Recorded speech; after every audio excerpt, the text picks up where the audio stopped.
Okay guys, thanks for joining us today. I'm going to discuss some of programming, my personal programming actually, for kind of that early off season in those first, I would say 4 to 8 weeks as we get started on our off season golf training program. So I've written a few things on the board here that I want to cover. If you followed my previous post, I've got a blog post up on my website regarding how to set up an off season program. We look at the beginning about how we reflected on last season, what we did well, what we did poorly, what we did good in our body in terms of like what felt good, any injuries that didn't come up, areas that felt really strong, and then also those bad areas. Maybe your swing speed was not as high as you'd hoped. Maybe you had an injury, nagging injury through the second half of the season. Stuff like that we want to record. After we've set up our goals, set up our schedule, done all that, we can look at actually getting through our first, I would say first third of our off-season program. So here's the few things I want to talk about today. The first thing we want to start with once we get started is rehabbing existing injuries. So if there's something that is nagging, we want to get that dealt with as soon as possible. So whether that's manual therapy, maybe it's getting ahead of it on some strength stuff, but we want to tackle that right away. Second thing, we want to prepare the areas that are expected of high use. So as a golfer, we may have those few areas that we know that's going to get loaded quite heavily through our golf season. Obviously the back's a big one, our hands, our forearms, shoulder, areas that we know is going to take a lot of load and force through the year. I would say those areas that are expected, we should also prep. So we've got whatever's been bothering us and those areas that will likely be of high use. We want to tackle those right off the bat. So ways to do that, I already mentioned manual therapy. So if you have a good physiotherapist, chiropractor, massage therapist, all that stuff, that's the time to get it done. You can also use myofascial release. I've got a mobility series you can follow along with, as well as anything that works for you. Massage gun, that's always a good one. Get on top of that. So in terms of actual training, the couple things that I really like to start off with is tempo training. So my first block, it was loaded with tempos, a lot of isometrics, a lot of eccentrics. There's a lot of science behind that to back up building tissue strength, tendon strength, setting you up for the rest of your season so that those areas are ready and prepared to go.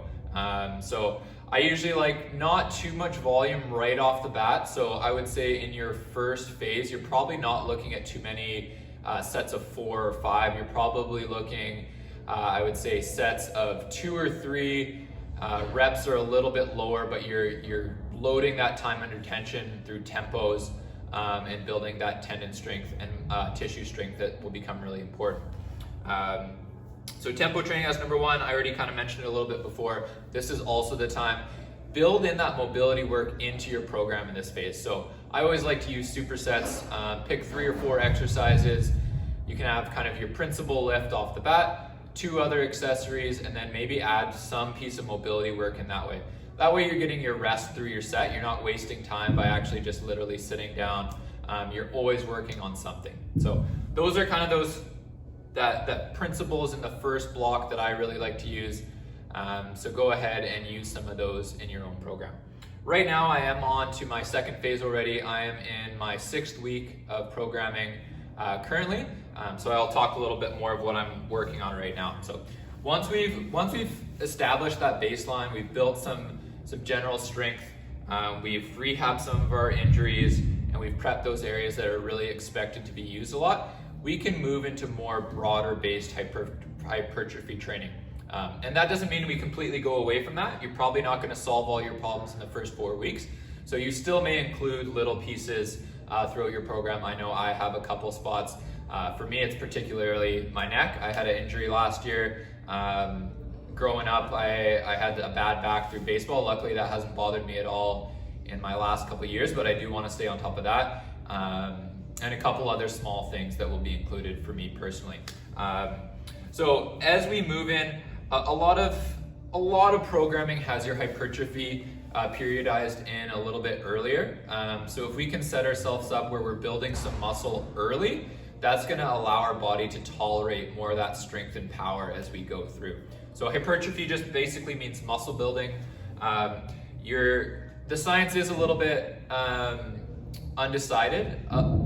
It's become a lot more about the intensity that you train instead of just a specific rep range. For me personally, I'm going to use more of a moderate to light load with a higher rep. I just think for what I want to accomplish during this time, not overloading the body too much early, I'm going to go with lighter weights, higher reps, as opposed to heavier weights and less reps. Now that some people do think that the higher load can actually produce more hypertrophy, but I think it's been proven to go both ways, and for me I'm going to go with that light to moderate to start. So for me that's a lot of 4 set exercises with as many as 20 reps, sometimes even more. There's certain exercises where I may go for 40 or 50 reps, but for the most part my rep range is between 12 and 20 reps, and most of the time it's hitting 4 sets, sometimes 3 sets for some accessory lifts. The last one, so in probably those weeks 6 to 8, so after you've got through your first 2 weeks of hypertrophy training, you probably want to bump that volume up. So maybe not right away, but by the end of that second phase, weeks 7 and 8 particularly, hopefully that volume is bumped up. So that means maybe a couple extra reps, or maybe an extra set, or maybe bumping that weight up just a touch.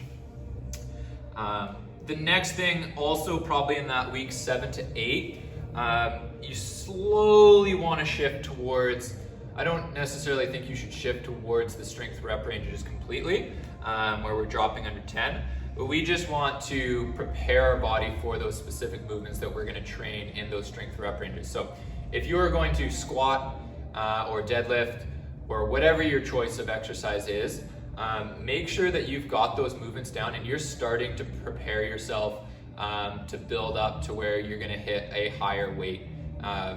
So don't just keep it baseline super easy. Gradually build that weight up as you go.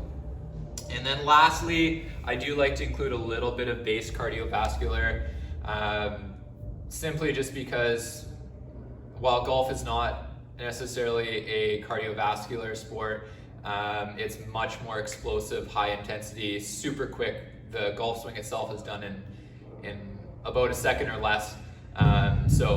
But training through an off season, you're going to put a lot of stress on the body. Even golf itself, just walking, can put some stress. And I think just the recovery aspect of it. If we're hitting a ton of balls every day, if we're playing tournaments that have 4 rounds in them, our body is going to get worn down a little bit. So a little bit of cardiovascular baseline, I think will help you out a lot. So part of that's just going to be accomplished through your tempos.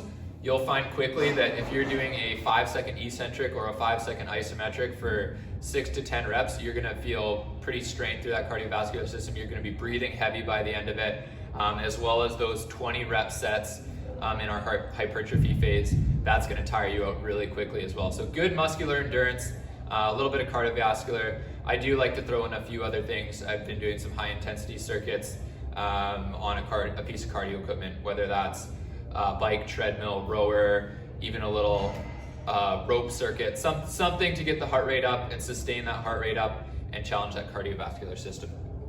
Okay guys, so that is our first kind of couple phases. For me, that's the first 8 weeks of my programming. I wanted to give you a little bit of guidance into what I like to do. I will have a blog post as well to go a little bit further. And then after my kind of talking here, I'm gonna show you a bunch of exercises that I'm currently using in that hypertrophy phase. So thanks for listening guys, and we'll see you next time.